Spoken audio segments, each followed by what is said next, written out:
So we're joined now by Sam. She's an awesome, inspirational person who owns a shop over on eBay, and go and check it out. She sells so much good diabetes merchandise that you can get, and she's type 1 herself. So would you like to introduce yourself to our audience, Sam?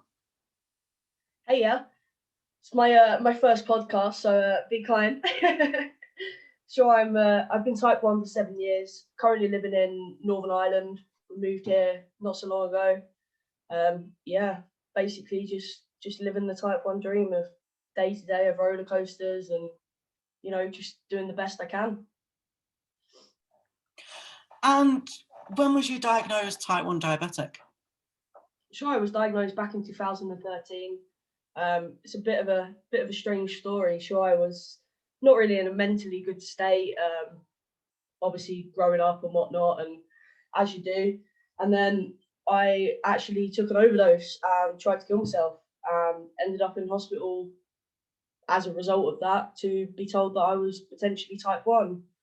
Had more tests and whatnot done, and then got called back to the diabetes clinic a couple of weeks later to be told, yeah, you are type 1 diabetic. So, and then discharged, and here's your insulin, here's your logbook, crack on with it pretty much. And yeah, ever since then, like in the last I think it's been like two and a half years since I created this page. And yeah, ever since then, I mean, the community is absolutely brilliant. Without the support of you guys, it'd be a hell of a lot harder. I mean, to have that platform of people that actually know what we experience on a day-to-day basis, it's an incredible help. And it's great to influence other people and let them know that they're not alone on this journey, It's definitely, because we're type 1, we do feel quite alone, especially I can relate to that story, especially taking insulin overdose. I've done that in the past. I've been like 15 minutes from death, we're brain dead. And it's not a nice experience. It's not been one. I've done it like 3 times in the past, and it's not one of the best things, because you think a lot of things, insulin basically can kill you. It can, but it just basically just fries your brain up, basically. You still live, and it's not a nice thing to actually think, but the community helps so much, and especially Instagram, and especially, I'm sure you've known, in 2020, last year, there's been so much more people on there who's been type 1 than what we've ever seen in the past. So and we don't know if that's anything to do with the virus that's out there or what, but there's definitely more people on Instagram, on Facebook and Twitter being type 1, which is great, because there's more word out there and there's more awareness. Sure, definitely. It is incredible, but also not incredible to see the amount of people that are joining. But it's a good inspiration to see and let everyone else know that they're not alone. There is millions of us that experience this on a daily basis, and to share them results and support each other in that kind of way is something I've never seen before. Like, definitely never seen, like, growing up. It's incredible. And do you remember life before you was type 1 diabetic and what it was like? Yes and no. I mean, I can't really, like, obviously I can remember like events and whatnot, but to actually live day to day without finger pricking, insulin injections, counting carbs, having that kind of, like, it's almost like having a child that you have to constantly look after. It's like an extra addition but no, like I can and I can't kind of remember it beforehand. It is quite hard to remember what life was like without diabetes. I think it becomes the new normal, especially like you mentioned there, you get given the book, you get given the pens. But I think when you get diagnosed, like I was diagnosed in the 90s, it was harder to manage, especially now with the technology that's out there with the Libra, the Dexcom and stuff like that, and the insulin pumps as well now, what's advanced so much from the 90s, that it was all years, it was more chasing numbers. And it was like, you have a set dose of insulin, you've got to eat this, you've got to eat that, where now there's a lot more flexibility with what we can and can't do. And I think that's massive help for so many different people out there now, that it's advancing every year. There's new technologies coming out, which I think is great. Yeah, definitely. And what challenges have you kind of had since being type 1 diabetic? Oh, every day is a challenge. I mean, so there's been like a few events like where I've ended up in hospital. Like, it was more when I was first diagnosed, like, because my family, no one in my family has type 1 or type 2 diabetes or any kind of diabetes at all. So it was all kind of just thrown at us. Like, we were left in the lurch. Like, we didn't really know what was going on. And it was to learn everything, to change the aspects of living. I mean, I lived at home when I was diagnosed. I was at home for about a year, and then I moved out. And then I moved back for a couple of months, and then I met Chloe and moved to Brighton to live with her. And it was kind of good in a way. Like, my parents didn't know nothing about it, and we didn't really know how to adapt that lifestyle. And I didn't really adapt that lifestyle to begin with. Like, for the first couple of years since I was diagnosed, I didn't really change anything. I just kind of left diabetes to do what it did. Like, I didn't really care about it. I wasn't managing my levels. I wasn't really injecting as often as I should have been. I wasn't carb counting. I wasn't doing any of that. I just kind of lived the life I did and ignored it. I mean, I was working in a pub, so I was drinking quite a lot, and the things that come hand in hand when you work in a pub. It was hard to adapt to that lifestyle. And then obviously when I met Chloe, her father-in-law's type 1, and he has been for like 30 odd years. So she obviously knew a hell of a lot more about it and knew how to live with it. And I kind of not adapted, but I learned a hell of a lot from her and past experiences that she'd gone through with her dad. And it motivated me, right, you need to buck your ideas up now, and you need to try and get a hold of this and learn about it. And as I kind of did that, like, she inspired me to, why don't you set up an Instagram page and share your experiences, because obviously there's other people out there that go through it as well. And I thought it was all kind of crazy. Like, I didn't really think it was a good idea to begin with. And like, I've never really been much of a big talker, especially when it comes to the mental health side and things like that. And I've always been quite a closed book on that aspect. But since starting my page, that's opened up, and it's taught me that talking is actually quite good, and talking is something that you need to do, because everyone goes through life thinking, oh, I'm alone in this, like, it's all in my head and etc. And it's not at all. It's something that we all deal with. Just sometimes the majority of us don't know how to explain that and how to share those experiences to encourage others. And that's obviously what I did, and that was how it all kind of began. But I think challenge wise, there was other challenges, and obviously hospital appointments, things like that, and different things through life that, challenge you as they do. But I think when you have to kind of pull through it, and to have that platform that you can share that with and know that you're not alone, it's a huge help. And you mentioned there about a little bit about your diagnosis story. So let's go a little bit more in detail. That I know it's always a traumatic experience for so many people, especially because you can get diagnosed so late on as well.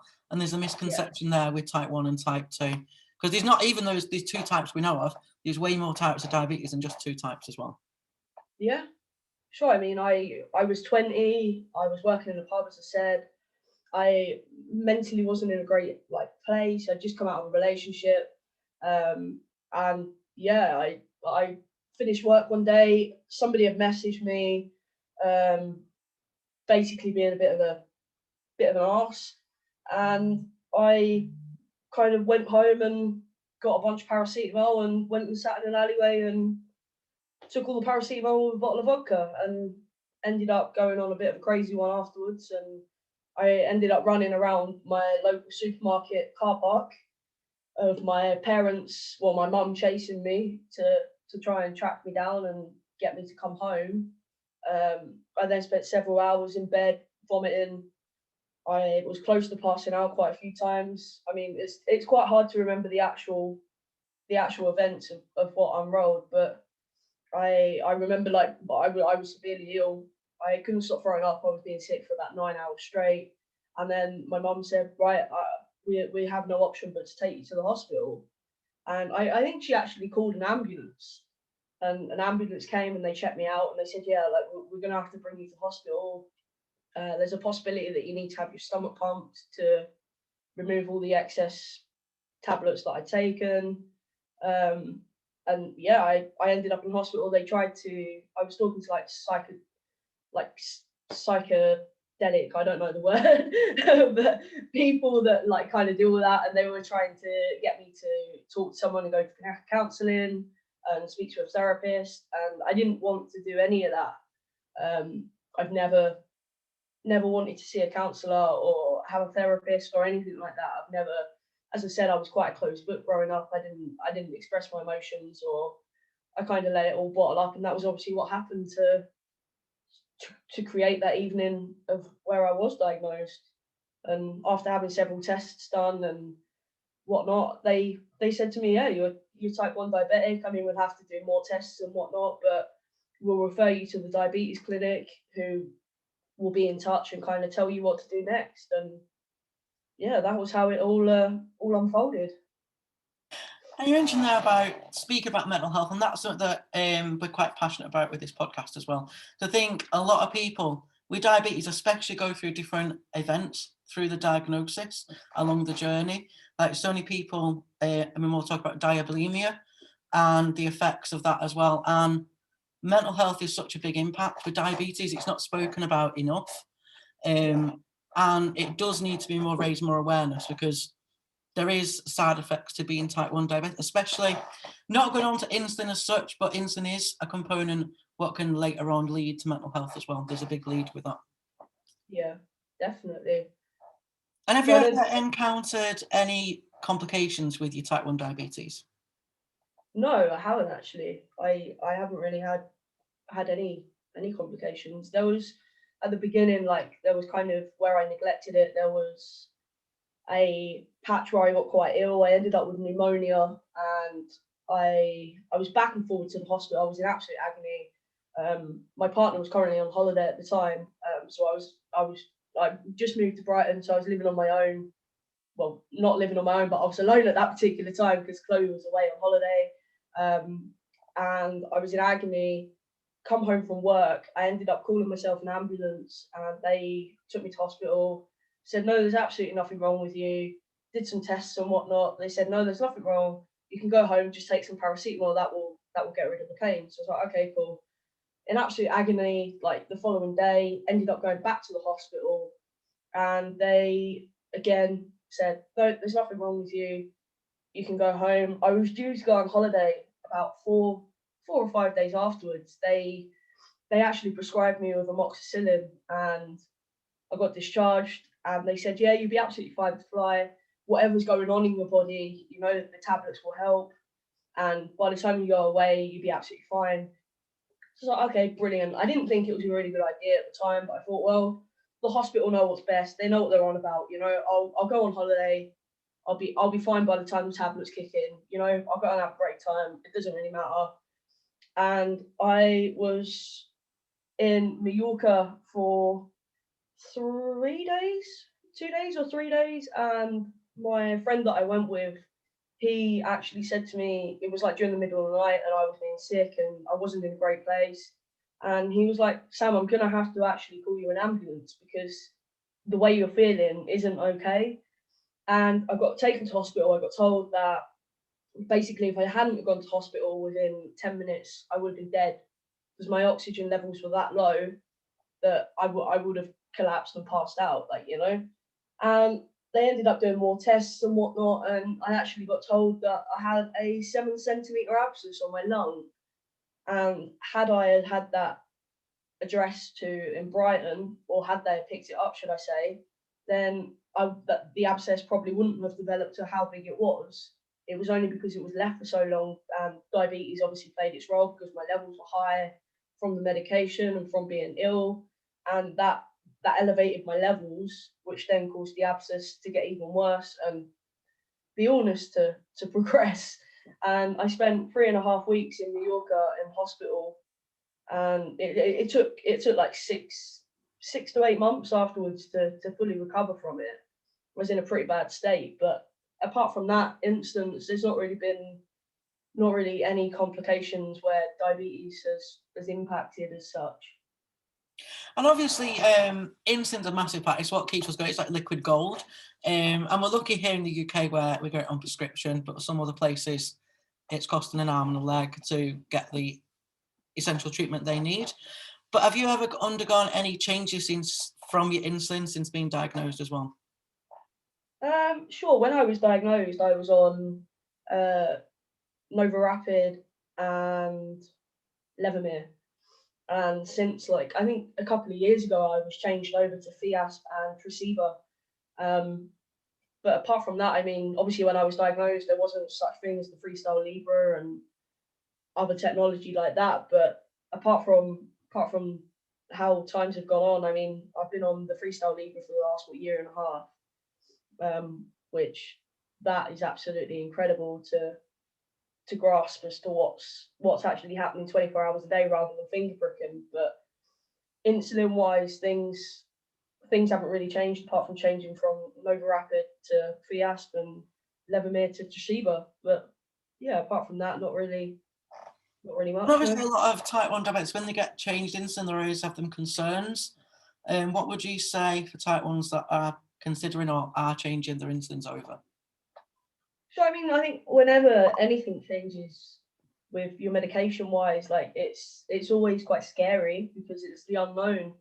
I mean, it's all kind of trial and error, and if it doesn't work, then speak to your team and change back, or see what other options there are. But yeah, I think, like, it's times are changing and medication and technology is developing. So I mean, whatever you can get your hands on, try it, because you might love it, you might hate it, but you might also love it, and it might change things for the better. It's better to try it than say, oh, I wish I had tried it because I didn't know what would happen, or I mean, baby steps. Just see how you go, and if it works, fantastic. If it doesn't, speak about it. Be your own advocate. Change things, switch things up. What tips would you give other type 1 diabetics and maybe caregivers as well? Uh, Survive. Do the best you can. I mean, it's frustrating on a day-to-day basis. It's hard. It is difficult, and I don't think, unless if you live with type 1, people don't really understand the full aspect as to what this disease actually entails.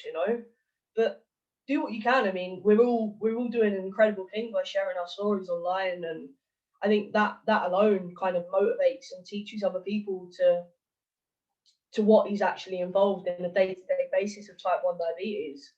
But yeah, I mean, just do your best. If you're trying, that's all you can do. You can't do no more than that, I'm afraid. It's every day is a battle, but if you've got your own back, then you'll get there. Just keep pushing on. You got this. And obviously, as caregivers go, I think they take a lot of pressure, especially when you're diagnosed as a child. Yeah, It is so much tougher for them because they've got like the responsibility not as being a mother or a father. They've got that responsibility of being a nurse as well. And there's always that conception is if I give the wrong dose of insulin, I'm with the one that's going to kill my child, which isn't that case. Because again, even as adults, as we grow up with it, we're still making them decisions ourselves. Because yeah, every day, insulin doses are different for us. Our bodies are changing constantly. And especially you can eat the same meal every single day. I'm sure we've all done it, where you can eat the same meal, give the same insulin, but and it'll be a different result at the end. It won't be the same number. And a lot of people who aren't type 1, like you mentioned, don't actually understand what it's like. And they think, well, you're on the same unit of insulin. No, it's not. There's so much, especially misconception, especially the post you shared the other day with a piece of cake. This is diabetes, it isn't. And a lot of people, especially with chocolate, cake, and all that kind of stuff, they go, you can't eat it. You can now. It's just you've got to counteract the carbs for that food. yeah. I mean, as I said, it's all kind of trial and error. It's what works for your body and what doesn't, and things on a daily basis are changing. What happened yesterday will not give you the same results if you do the same thing today. Your results will be completely different. That's diabetes. I think that's why there's no actual rule book on it or the do's and don'ts, because everyone is different. But it's all trial and error and perseverance. You've got to kind of change things to see if they work. If they don't work, then change it again. Things are constantly on the move. Nothing is the same day to day. It's all very different. And what's been your positives about being a type 1 diabetic that you've encountered? Quite a lot, to be fair. I mean, I've achieved quite a fair amount since being type 1. I mean, I'm still here. That's a bonus. I think obviously creating my page and meeting all of the incredible, inspiring people that I have done. I mean, I've met some incredible people like yourself, and doing things like this, you know, I never would have dreamt of doing before.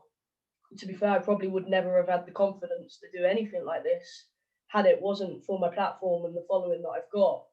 I mean, you guys you guys inspire me on a daily basis, and you give me the confidence that I kind of need to take that plunge and to learn and do different things. Like, I think that there's a hell of a lot. I mean, a couple of years ago we took part in the Thames Walk, the Thames Path Challenge in London for Diabetes UK.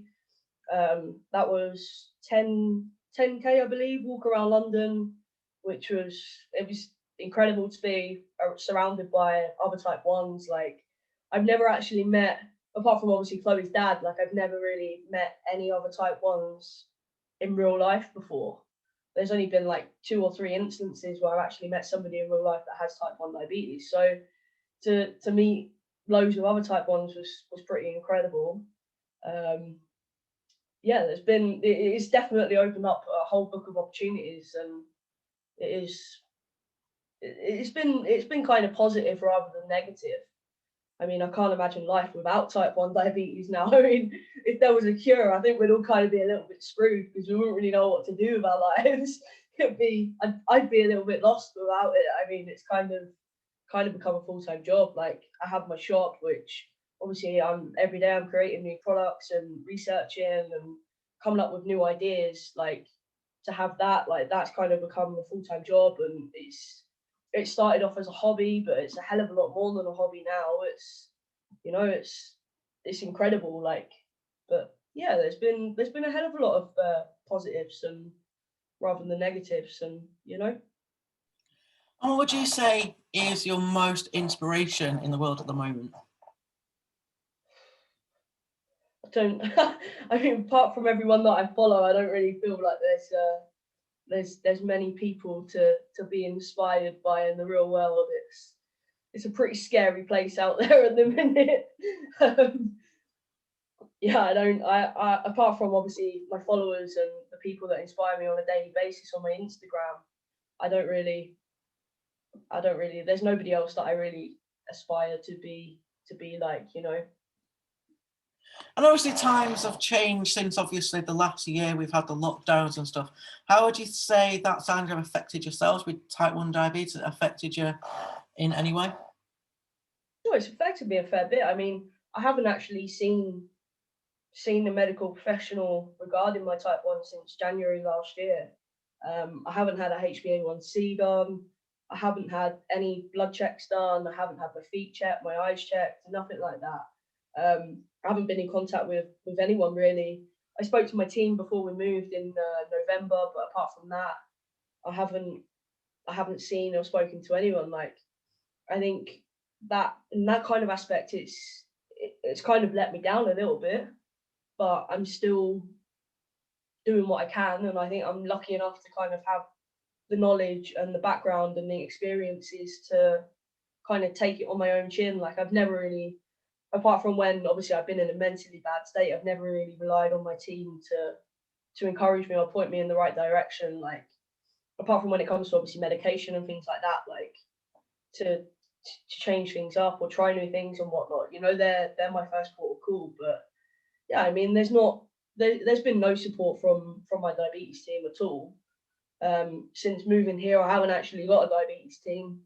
Since we've moved, I've not registered with a doctor or whatnot. Like, that's kind of my first priority. But with being in lockdown, I don't really feel comfortable to go out and see a doctor or go to the doctors or register or be in contact with anyone at the moment, to be fair. Like, but yeah, I mean, lockdown has kind of challenged us all a hell of a lot. Like, the mental aspects of it all. Like, I came off my antidepressants last year. Since then, I decided just before the new year, I decided to go back onto my antidepressants. again, I didn't speak to any medical professional about that. I kind of just took it on my own hands to make that change.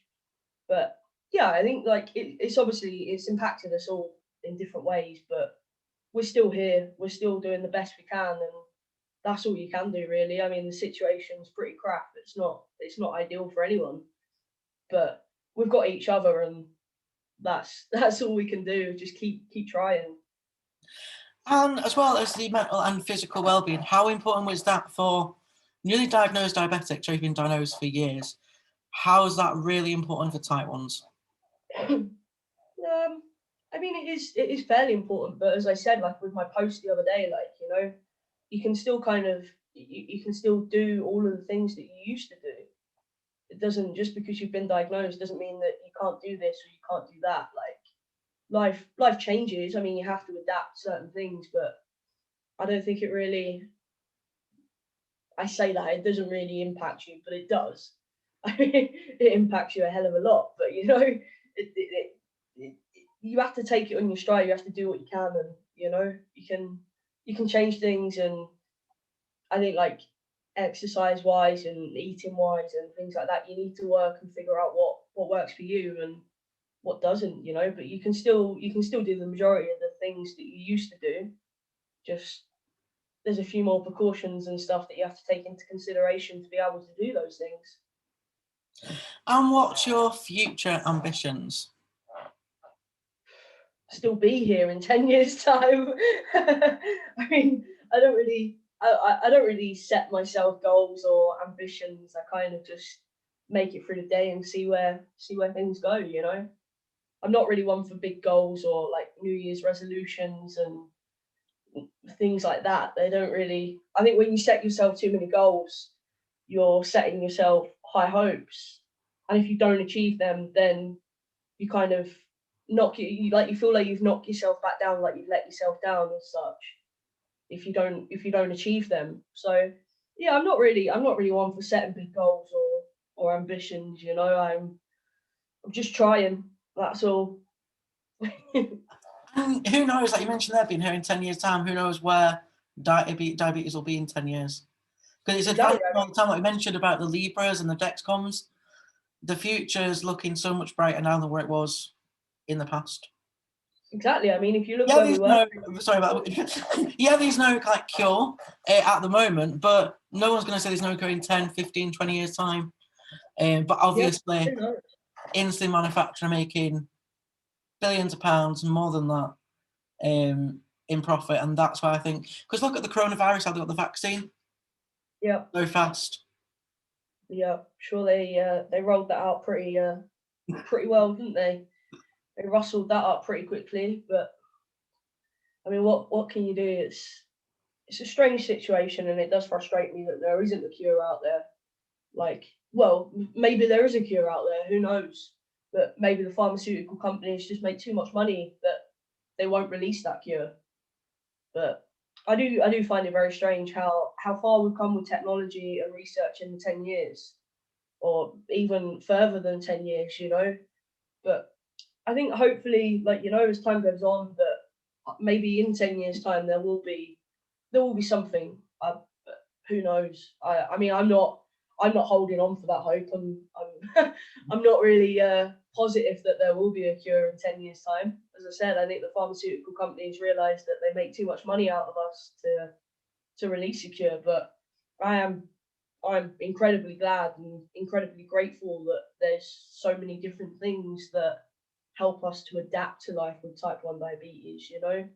It certainly makes things a hell of a lot easier. As you said, the Libra and the Dexcom and things like that, they are incredible pieces of technology. And I think even like funding and that being widely available to a lot of type 1s, like even that is incredible to see how far we've come in the last, 4 or 5 years. I mean, it's not really been long since the Libra's been out. I mean, it's still a fairly new device, still a fairly new, incredible piece of technology, like, which even some type 1s still can't get it or get the funding for it, or it's still not widely available to everyone. But I think they are trying their best. It's it's becoming more available to people, and you know, hopefully in 10 years' time we'll be in a hell of a lot of a better place than what we are at the moment. I mean, I don't think it can get much worse, but we shall see. And you see, in years to come, the insulin pump coming more out than the insulin pens, the insulin pens being phased out over time. Would you think the pens will still be it? I think, I mean, I don't know. I mean, I've always been on MDI. I've never tried a pump or anything like that. But I don't think there'll ever be an instance where pens won't be available. I think, you know, I think there'll always be several different ways of managing things. But I think obviously insulin pumps will become more developed, and probably like, I know you're able to like link up the pump to the Libra and kind of get it to work as an artificial pancreas. But I don't know. I think things will develop a hell of a lot, but I don't think pens will entirely be rolled out. I mean, even what 60 years ago, vials and, you know, insulin syringes and things like that, like you were still administering insulin in a pen way, like a needle way, you know. I don't know. I mean, things are constantly changing. I mean, again, who knows where we'll be in the future? Who knows what could happen? And also talk about your eBay shop and stuff like that. What kind of products do you sell that people might be able to go and purchase? Sure, there's loads of different products on there. I mean, I'm always working to kind of introduce more products. I find it quite difficult to have the motivation to do things, like especially at this kind of time. It is difficult. Like I wake up and everything revolves around diabetes. I get up, I check my Instagram, diabetes. I come in the office, diabetes. Like I'm trying to manage my levels and do all of that at the same time. Like it is always kind of diabetes, but I mean, there's loads of different products on there. There's plasters, medical bracelets, key rings, photo frames, stickers. There's all sorts on there. There's lots of cool different things on there. Like I'm hoping to kind of branch out into different areas. Like, but yeah, I don't want to give too much away. I don't want to, you know. But there is other things coming. There's more in the pipeline, but I'm trying to survive at the moment and just take things on a daily basis and not pressure myself to do better or be better. Or And where can people follow you over on social media platforms? sure, I mean, I'm on Instagram, Type1badassxo. I'm on Facebook as well. I have a Snapchat, don't really use it. I have a Twitter, but I don't really use it. I'm planning to kind of jump on the TikTok hype, but I'm not really very tech savvy. So, I mean, I don't really want to set it up and make myself look like a bit of a donut.